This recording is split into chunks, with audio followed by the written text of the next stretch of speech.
And shifting focus to the Sushant Singh Rajput case, Republic has accessed details of CBI's next course of action in the case. CBI is likely to re-register the case and a special team will probe the high-profile case. CBI team will be heading to Bihar and formally take over case files from the state police. CBI is all set to take over the probe. It indeed is a very, very important development that has taken place, because there has been a nationwide demand for an independent CBI inquiry. And Alicia, my colleague, also joining us with what we can expect in the coming few hours. Because Alicia, not just the family of Sushant Singh Rajput, but millions of his fans have been unhappy with the way Mumbai police has been carrying out the investigations, is why there has been a nationwide demand for a CBI inquiry. Finally, we see that happening. What can we expect in the coming few hours, Alicia, और जानकारी दीजिए.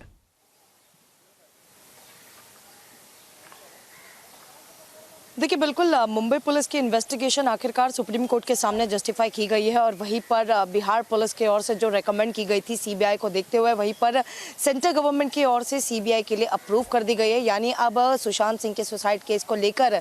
जो है अब CBI जांच करेगी। वहीं एक तरफा जो है ईडी भी मनी लॉन्ड्रिंग केस को देखते हुए जो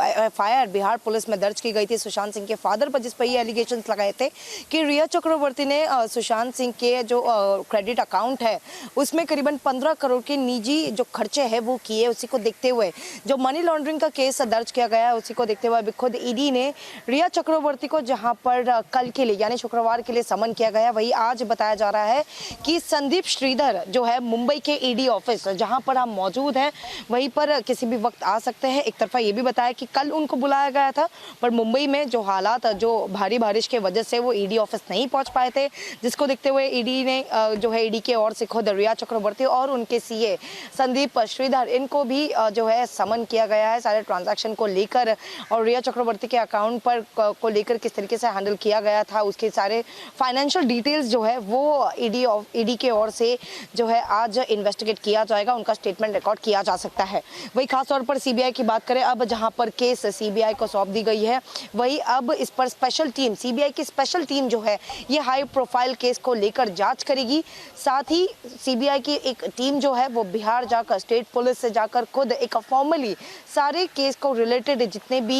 फाइल्स हो या केस को लेकर जितने भी डिटेल्स हो वो फॉर्मली कलेक्ट करेगी। तो आखिरकार जो है और एक तरफा जो बिहार पुलिस की ओर से जो एफआईआर दर्ज किया था उसी एफआईआर को देखते हुए सीबीआई जो है वो री रजिस्टर करेगी इस केस को देखते हुए। तो अब जो हम देख रहे पिछले 1.5 महीने से ज़्यादा समय हो चुका था और शुरुआती से सुशांत सिंह के केस को लेकर जो है वर्ल्ड वाइड हम देख रहे थे कि सीबीआई जांच को लेकर लगातार मांग की जा रही थी, और हमने उनके परिवार के जो रिश्तेदार हैं उनसे भी बात की थी। उनका भी यही कहना था कि आखिरकार ये जीत जो है उनके परिवार की यानी सुशांत सिंह की जो परिवार है उनकी हो गई है, क्योंकि एक जस्टिस को लेकर एक न्याय को लेकर जो मांग से न कि सिर्फ उनके परिवार की पर जो एक फैंस की थी कि इस पूरे मामले को जो मुंबई पुलिस को जो इन्वेस्टिगेशन करनी चाहिए थे वो उस इन्वेस्टिगेशन से नाखुश थे, और इसीलिए सीबीआई की जो इस पूरे मामले की जो जांच है वो सीबीआई करे। इसी मांग को देखते हुए आज आखिरकार जहां पर देख रहे हैं कि केस जो है फाइनली जो है सीबीआई को सौंप दी गई है। और आज के डेवलपमेंट की बात करें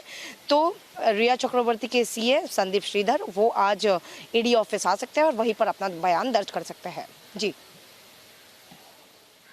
All right, so 2 important developments that we're looking at. A, CBI will be re-registering the case, will be filing a fresh FIR, will be taking the files from Bihar police on what the investigations have looked like so far. And B, Riya Chakrabarti, who has been summoned for tomorrow by the Enforcement Directorate. Alicia, विकास सिंह, सुशांत सिंह के जो lawyer है उन्होंने ये भी कहा है कि if Riya Chakrabarti fails to appear before the Enforcement Directorate tomorrow, it will be a clear case for an arrest, because she has been missing the past few days. Several reports coming in of how she's been missing in the entire case and the investigation. So that's also something that we're looking out for.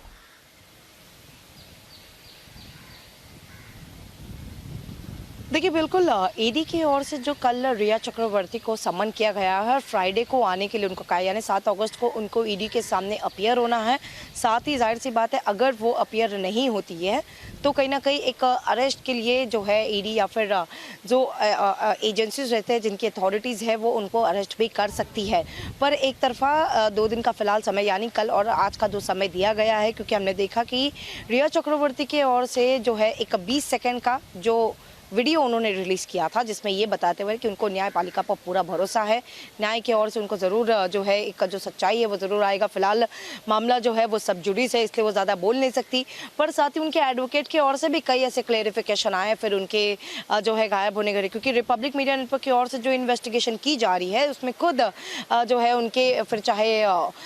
उनके PR team को लेकर हो या फिर उनके जो neighbours उनसे बात करते हुए ये तक पता चला था कि रिया चक्रवर्ती पिछले 3-4 दिनों से जो है गायब है और बिहार पुलिस उनको लगातार कांटेक्ट करने की पूरी कोशिश कर रही थी, पर कोई भी कम्युनिकेशन नहीं हो पा रहा था क्योंकि किसी बात का रिस्पांस जो है वो रिया नहीं दे रही थी। इस बात को लेकर भी रिया चक्रवर्ती के जो लॉयर है उनके रोजाना हम एक तरफा एक स्टेटमेंट रिलीज होते हुए दिखाई दे रहे, क्लेरिफिकेशन एक जस्टिफिकेशन देते हुए नजर आ रहे थे। पर आखिरकार रिया को जो है वो ईडी का सामना करना होगा क्योंकि मनी लॉन्ड्रिंग केस को देखते हुए जो ईडी ने जो केस फाइल की है उस पर समन रिया चक्रवर्ती को भेजा है और अब जो है ईडी के सवालों से रिया चक्रवर्ती बिल्कुल नहीं बच सकती। उनको कल का समय है जहां पर रिया चक्रवर्ती will now have to answer certain questions as far as the money laundering angle is concerned has been summoned for tomorrow.